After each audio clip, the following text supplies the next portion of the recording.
কাটছে তার।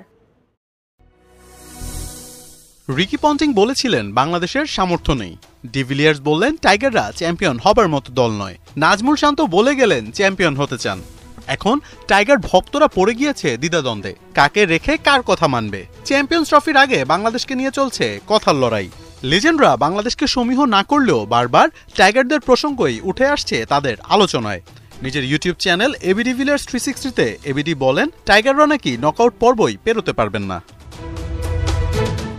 দরজায় কড়া নাড়ছে চ্যাম্পিয়ন্স ট্রফি। ভারতের বিপক্ষে ম্যাচ দিয়ে টাইগাররা শুরু করবে টুর্নামেন্টে নিজেদের যাত্রা। এর আগেরবার সেমিফাইনাল খেলা বাংলাদেশকে এবার পাত্তাই দিচ্ছে না কিংবদন্তিরা।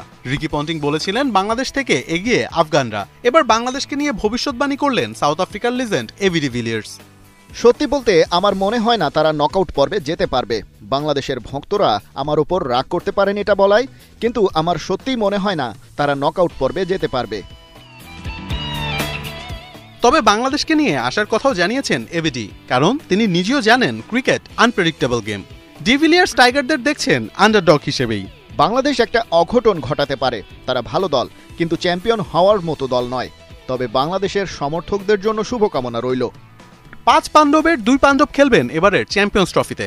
রিয়াদ মুশফিকের এটাই শেষ। ডিভিলিয়ার্সের লিস্টে টাইগার কিছু প্লেয়ার আছেন যারা কিনা এবার ভালো করবেন বলে তার বিশ্বাস। নাজমুল শান্তকে ধারাবাহিক দেখছেন এবিডি। শান্ত খুবই কার্যকর ও ধারাবাহিক। দলে তাসকিন আছে, ভালো ডানহাতি পেসার। মিরাজও ভালো অলরাউন্ডার। মাহমুদুল্লাহর খেলা দেখেও ভালো লাগে। বাংলাদেশকে খুব একটা মূল্যায়ন করছেন না অনেকেই। দেশ ছাড়ার আগে পন্টিং এর মন্তব্য নিয়ে চুপ ছিলেন ক্যাপ্টেন শান্ত। এবিডির মন্তব্য নিয়েও হয়তো কিছুই বলবেন না।